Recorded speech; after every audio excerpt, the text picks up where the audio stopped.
Good morning, everybody. Welcome to Wake Up with Toastmasters. My name is Jean Williams. I'm your district director for District 115, which is Southern Nevada and a little piece of Utah. And my guest today is Carol Wayman. She's from Lambda Linguists, which is a Nevada club, and U.S. Senate Toastmasters, which is probably near the Capitol. Yeah, near the Capitol in Washington, D.C. Before we start our topic today, Carol, and I don't know if you Jean Denford is here behind the scenes letting us know what you guys put on Facebook. So if you put anything on Facebook, we will see it today. Gina's monitoring our Facebook. So let me start by saying, I don't know if it's Happy Veterans Day, but we're celebrating our veterans. We're grateful for all the work they did, all the sacrifices that they made. So thank you very much if you're a veteran. And every year I forget, although I hope you don't, there's all these kind of free offers for free food and all kinds of other stuff going on. So it looks like on the internet, you can just dine all day long if you're a veteran. So hopefully you eat well today and have a great day. But today, Carol, you had a great idea. We're going to talk about having better conversations. I think people who have more substantive, you wrote a word like okay, you get to say it. Go ahead. Tell us why. Substantive. Substantive. Toastmasters will give you a word of the day, which so far has not been substantive, but no, okay, thank you. People who have better conversations get to know people better. They're happier, and research shows this. And also deep conversations, I think, that make us feel more connected to each other and help us understand one another. So that's what we're going to talk about today, is how does Toastmasters help us have better conversations? And I'm going to let you start, Carol, with tell us one thing you think that having a better conversation has helped you with your life, how Toastmasters helping you make better conversations has helped you with your life. Well, thanks, Jean, and thanks for having me again. It's always great to start the morning with you. And hello, fellow Toastmasters. I really like how Toastmasters helps with your listening skills and letting people just have that 5 to 7 minutes or 4 to 6 minutes to just tell their story, make their case as best they can about whatever's really meaningful to them. And I thought about this topic because I hope people are having a meaningful Veterans Day. And I know that what's some of the most meaningful conversations I've had when I ask a simple question or a follow-up question and keep it really concise, as we do in our table topics when we ask spontaneous questions, and like give people the time to explore and think through what they want to say. So as people are having a meaningful Veterans Day today, and hopefully a wonderful time with their families, I think it's a really good time to reflect on how to ask better questions, how to be concise and give people time to explore. And for example, I have a great uncle, Fred Robbins, who was killed in the Pacific crash in World War II. And he was serving aboard a B-29 Fortress when he was shot down and died. And learning about him and having people in that family talk about him. And I had another cousin who was named Fred after him, and sort of just how his legacy reflected and continued after his death. Yeah, I think you touched on two things. I think the listening skills, and I think that's one of the things I think I've probably learned the best in Toastmasters is better listening. And you don't think you will because you think of it as a public speaking. I did speaking, and somehow the other side of the listening part. But I find that every role in Toastmasters, from you start with your grammarian and you're listening for the word of the day and you're listening for good grammar, and then you're telling the people the good grammar they used. And so it's the listening and then recapping and listening and recapping. And that is a great skill for conversations. Like, you talked about your cousin Fred and the things that you learned about him. And so I can ask you follow-up questions, because I think there's so many times people have conversations where it's just people making statements and there's no follow-up question and there's no follow-up, like everybody's just waiting to talk and then the next person's waiting to talk. So I think for me, Toastmasters help with the stopping and thinking and then listening to what they say and then asking them follow-up questions. But the other part that helped me was I grew up with siblings, and those of you who had siblings, if you were like me, you talk a lot because the minute you pause, your brother or sister's gonna just boot right in. So you gotta just and that's why and you talk really fast, and I still get accused of talking way too fast. See, it's my brother's fault. Your siblings make you who you are, Jean. They Siblings influence us a lot. They do. But I think all of a sudden I'm in Toastmasters and I was afraid to pause. Just go ahead and pause. And then I learned not to do the ums and ahs and to pause. And people were still waiting for me to talk. And that was one thing I've carried over from Toastmasters to private conversations, is just because somebody pauses doesn't mean I need to immediately start talking. So I do think there's those skills we learn along the way. And I think that that has helped me be a better conversationalist, especially listening and really listening and talking about that conversation and learning about that person and that conversation, instead of, oh, you think that's something, which is what I was really good at, and still fight. Yeah. That jumping in and sort of hijacking the conversation is not the best listening technique, and we all do it.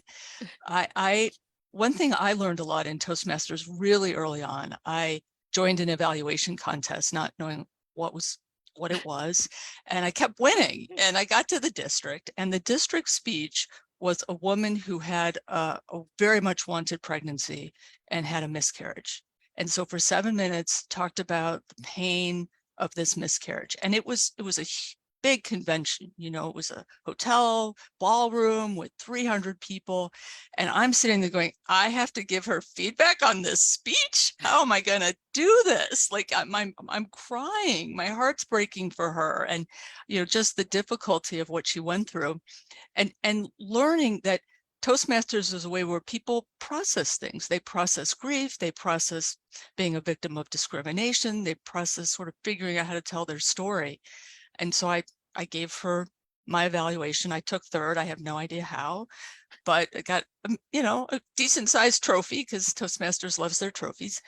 But then later, when I was visiting with my godson, who was 10 at the time, we were visiting my grandfather, and he had served in the Pacific in the war, and he never talked about it. And all I knew is he would never get on a plane again. And he didn't like to be more than 3 days away from his farm in Kansas. And I knew nothing about the war. But when somehow, because I brought my godson, who was a boy, and he only had granddaughters, he started telling all these stories about the war. He just started bringing out, he was in probably in the Philippines or the Marshall Islands. And so he brought out all these Japanese flags and swords, and just started telling all these stories. And we just sat there, and I was so proud of James, who was 10, who just sat there. He just sat there and let my grandfather just tell all these stories. And then later, my grandmother said, he never talks about it because once he does, he has nightmares. He relives them. He doesn't want to remember because it's so painful, and it takes him a week or so to kind of put that back and not let it affect him. But I think Toastmasters allows you to have the empathy and the patience to just say, okay, I'm in listening mode now. I'm going to stop and I'm going to listen. Mm-hmm. No, you're right. In speaking evaluation contest, I think that was one of my big moments of growth when it came to listening skills, was watching an evaluation contest and watching evaluation. So the person who our club sent for the evaluation contest, we thought, well, we'll challenge him. We'll really challenge him. One of us will get up in our club and just give a really horrible speech, and we'll see what kind of evaluation he gives. And so I got elected to do the horrible speech. That was okay. And afterwards he said, we learned so many things about you, and we learned this, and we learned, and things I had not even thought that I had put in to the speech. And he pulled that out. We learned this and we learned this. And then when we got to the area contest and the target, we call target speaker, the guest speaker spoke, and it was a newer Toastmaster at the area level. And our contestant came in with, and we learned this about you, and we learned this. And then all of a sudden, as obvious as it is to other people, to me, I went, wow, the better listener, the more I can really learn about the other person, and how fascinating this is. to learn these things. And they don't want to just learn about me. I want to learn about them too. And that was, I was young. It was a wake up call. Oh, I need to be a better listener. And after that, I started listening to speeches more with like, what can I learn about the person? And even though your grandfather at that point wasn't giving a Toastmaster speech or a Toastmaster, there's still a speech he's giving in a sense that and you're learning so many things about him that sometimes it's those things we learn about other people that go, that explains it. Now that makes sense. Because there's always that little piece of a puzzle sometimes we don't know about the other person. Yeah. And I think that's a great example, great discussion. And I think right now with Thanksgiving, this is a really great time when you meet with your family. There's a whole thing called StoryCorps on National Public Radio where people record stories with other people and try to have a deeper conversation. And so it's not just, I'm going to tell a story and you listen, but you kind of listen and pull out more details. And I just think that's a wonderful way to, if you're a little nervous about how to have a richer conversation, just say, hey, let's do a StoryCorps and follow the prompts and just see what happens. You don't have to publish it. You don't have to keep it. You can just record and try to build a connection and try to have more meaningful conversations. But I think I really liked what you said about sharing something about yourself. I think that's how we connect. Yeah, it is. I think what's fun when I was a kid, we talked because we didn't have, nobody would ever think of sitting there with an electronic device at a dinner table. You wouldn't even sit there with a reading book at a dinner table.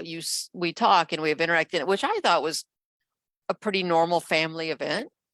But now I'm finding out there's a lot of families that they don't talk at the dinner table. They don't interact they just sit and eat, or everybody's just in their own room.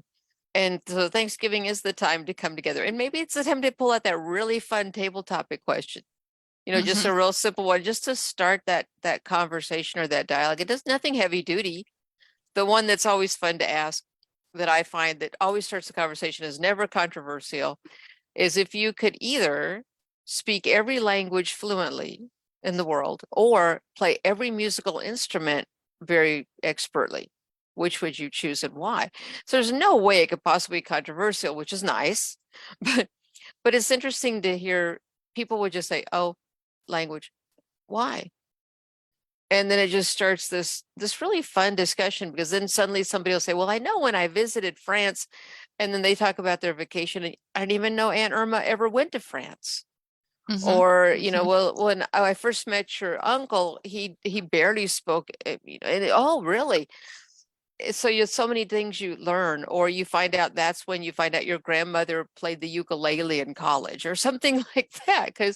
But it's one of those questions you start, everybody gets a chance to talk, everybody gets a chance to interact, but you learn so many things about other people through those odd table topic questions, what we call table topic questions, just those questions that the awkward pause in the conversation. I'm not going to pick up my phone. I'm going to ask this fun question and see how people answer. And and that ukulele, that's funny, because it is true. You want to ask people what they're passionate about, not what they do, but what do they love to do? Talk about what, because that energy fuels the conversations. Ask people about what's a goal you're pursuing now. What's a challenge you're facing?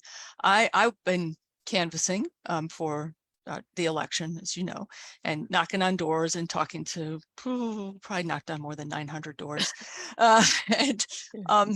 and people, and which is wonderful that people are engaged and that you have senators and rep that you can make a decision on. And I have to say, some of my best conversations were with just kids that I stopped on the street and talked to them about the Women's History Quarters program, because that's something that my boss, Senator Catherine Cortez Masto, led, which is we're going to have 20 American women on quarters. And so I'd stop the kids on the street as they were walking home and just say, hey, have you ever seen a Black woman on a quarter? And they'd say no. And I said, well, here we go. We have Maya Angelou. And I would hand them, a quarter. And I'd say, who would you want on a quarter? And they would say, they would kind of pause and, say, Beyonce. I said, well, they have to be dead. You can only be on a quarter if you are deceased. And at one point, I was talking to two 9-year-olds, and I guess the kid is about 7.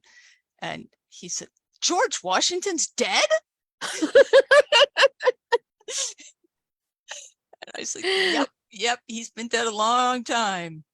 A little You know, bit. but we had like a whole conversation about, you know, who would they put on a quarter and who was important. And then I'd give them the quarter. And I also gave out a lot of these quarters at Halloween. So kids would come and I'd ask them, the old, not to the little kids, but the older kids, you know, Mhm. 10 and up, about, have you ever seen a Black woman on a quarter, a Latina or a Native American or an Asian American? And I'd give out one of these, you know, Tara Warren, Anna Mae Wong, Wilma Mankiller, Dr. Sally Ride.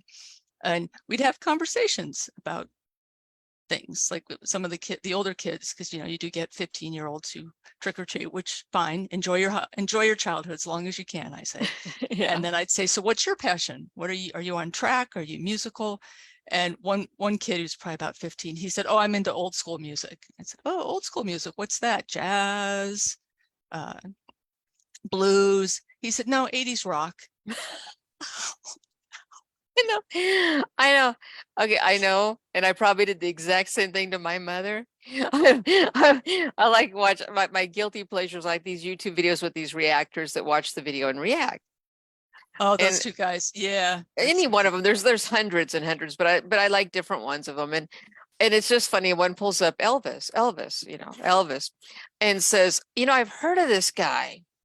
I'm like, oh, he goes, and then he says, I think my grandmother or great grandmother likes him. Like, okay, now this is okay. Now I'm feeling even older.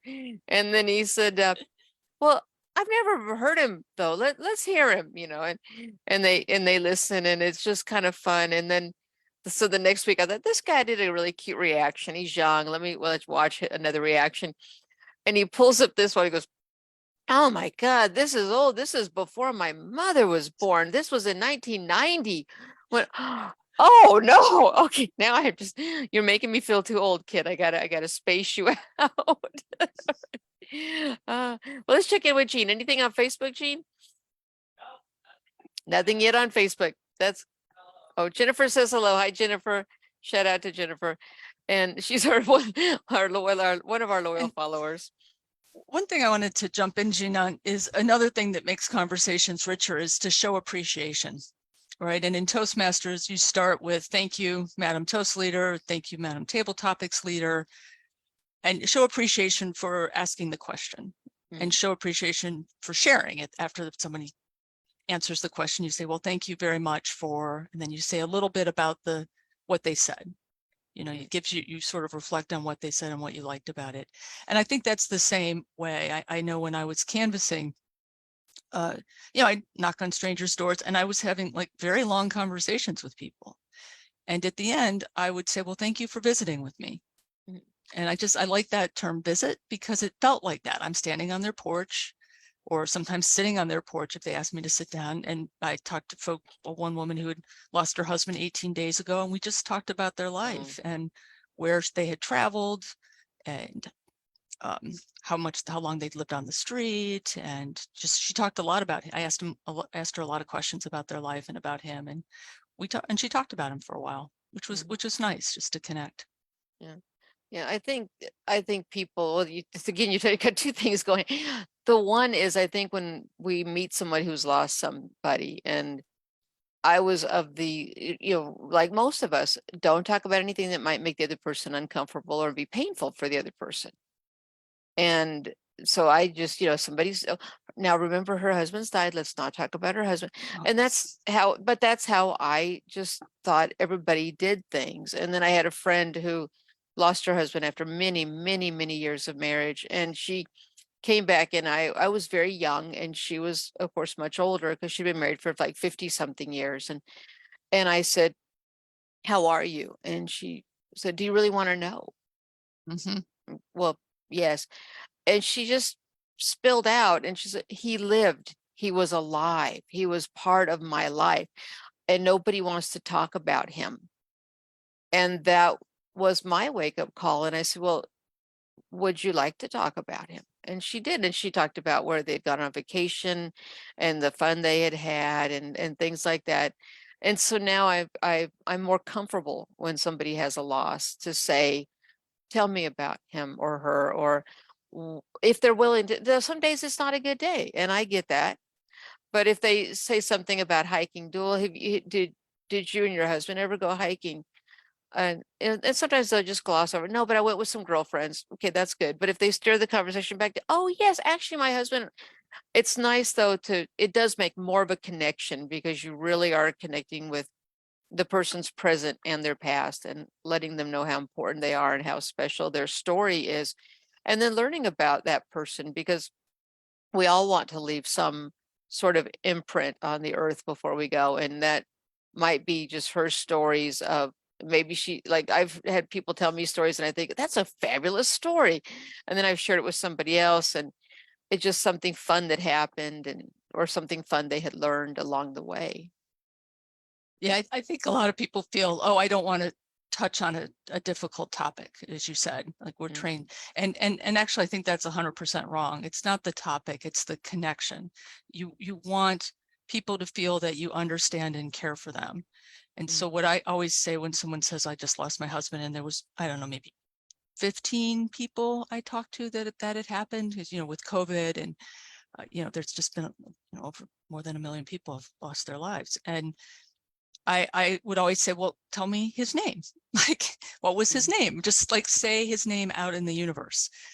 And then just some, like, how did you meet? And one woman told me how they met. She was in England, and he was American, but he was in Germany at a military base.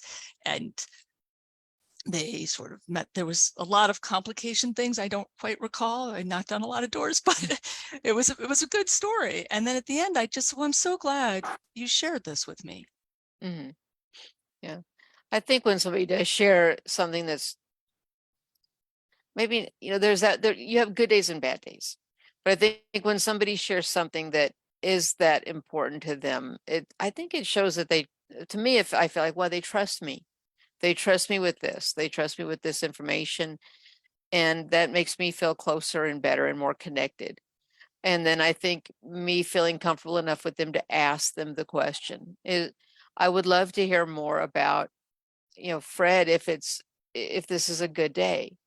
And then that gives them a chance to say, well, I'd rather talk about, or, Yeah. oh, thank you for asking. And they proceed to, but it's like the little story. And I go, well, that sounds fast. Then it's this great moment to share. I know I talk about my father a lot because I learned so many things from him. And he was such a big part of my life, not just because he was my father, but he lived with me for quite a number of years. And there's so many things I learned from him as an adult that we don't always learn as a child. So but also that loss. So I'll hear people like, oh, is your father still with you? No, I'm sorry, he's passed. And then they just shut up and they don't want to talk about him anymore. So I think you're right, just opening up and asking questions, and accepting, okay, today's not a good day. Yeah. But also accepting, wow, this is a fun story, and I thank you for sharing it with me. But you're right, the thank you part. I think the please and thank you parts are lost on, I think, lately. I don't hear it hardly as much as I used to. And I think one of the things I think Toastmasters meetings should improve on is going to the Zoom. You're talking to yourself, you're on a computer and you feel connected. But when you give a speech, I think it's really good to build in the expectation that folks will send a private chat, just thanking you for speaking and saying something positive, because it is more, you do feel a little bit more disconnected than you do in the room if you're meeting in person. And I think anybody who gives a speech, I always write or try to as much as possible. I really enjoyed that. Thank you for sharing with that. I really liked something, pick something I really liked about what they said. And I think that instead of just sort of giving people a speech and then they get the formal evaluation, you want to build a connection of caring, and Toastmasters through the Zoom chat can help a little bit with that. That is a fabulous idea, and it's a great practice I need to get into. Because as you were saying this just now, it occurred to me, if somebody is in person and gives a speech and then they sit down, throughout for the next minute or two, there's people who will, catch their eye contact and go, just that. And we don't have that online because it would look kind of funny. The next person would be giving a speech and you can't, you're not really like, You're not at the, on everybody else's screen, the person's not there, and you look kind of silly going. So yeah, I agree with you. Putting that And chat is the modern day equivalent of that in the room moment of. And when we met in person, we would write, everybody would get a handwritten evaluation for each speech and you just pass them. And you can't do that. So I think building in that support, especially folks who are sharing things that are really personal. And then, I've given a number of speeches on the January 6th insurrection and how painful and terrible that was for me and for Hill staff and the police and the country. And then I give it, and then I sit down and like, nobody says anything. And you just feel like, okay, what's going on? Yeah, it's just, I shared, I need you to come back. I think that'd be a good practice I've been in clubs where the Toastmaster will say, this would be the perfect time if anybody would like to leave a chat for Susan, who just gave her speech. And I think that prompts me to go, oh, yeah, I could do that. And I think I'm going to try the next time I'm Toastmaster to put that reminder in. And maybe even, I know I could even do an educational moment about how that is kind of the equivalent of just even that nod and smile, even if you don't do the written. I know some clubs do little written cards they used to hand out and others don't, but you still have that interaction where you make eye contact with the person, or you look really happy and you see the person, and when they're coming back to sit down. And we don't have that online. Yeah. Or the person doesn't see it like they would normally see it. Yeah, I'm thinking of the test speaker at our evaluation contest. She shared a speech about her miscarriage and nobody wrote to her. She got her evaluation and that was it. I mean, that just seems very cruel. And I've been in clubs meetings online in Nevada where someone said, well, my husband died a few weeks ago and I'm looking to connect. And no one like chatted with her except me. And I was a guest. I wasn't even a member of that club. And I thought, okay, people, come on. Compassion, reach out. I wonder if it's, years ago I heard there was this phenomenon you hear about many years ago. It was one of these where the National Geographic type photographer had been killed by the surroundings, and somebody made the comment, well, when you're looking through a lens, you have that disconnect that you don't really have if you're not looking through a lens. You have that connection, I think, with people, with animals, but people mostly. You have that connection. But when you put the camera up and you're looking through a lens, there's that disconnect. And when you were talking just now, I thought, I think we do have that disconnect. We're looking through a Zoom camera, we're looking through a Zoom screen. There's that disconnect. And I think you're right, by bringing in the chat feature and chatting them and then having them chat back, I think it breaks that barrier and makes that connection that I get. The more I think about it, I think, wow, I think I do the same thing. There's this separation. I'm in my home, they're in their home, we're separate. And yet I think that brings us together, just being able to recognize, I'm sorry to hear about your loss, or what a great story. I would love to go visit Yosemite. Or you're so lucky, I've never been to Africa, just whatever, to comment that you've heard their speech, that you connected with them. I think that'll bring back that connection that we're losing so many times because of technology. And so technology is good and bad. This would be a way to make it even better. 100% agree, Jean. There's so many things. So I always learn a lot. Say, we learn a lot in Toastmasters, learn a lot to Wake Up with Toastmasters. And you too can learn by going to a Toastmaster meeting. But I do think, though, the chat feature, I think that's the biggest takeaway today, is use your chat feature, people, even if it's just for a second. And you can private chat, you can public chat. If it's this really great joke they told, you can say, what a fabulous joke, I'm glad you shared.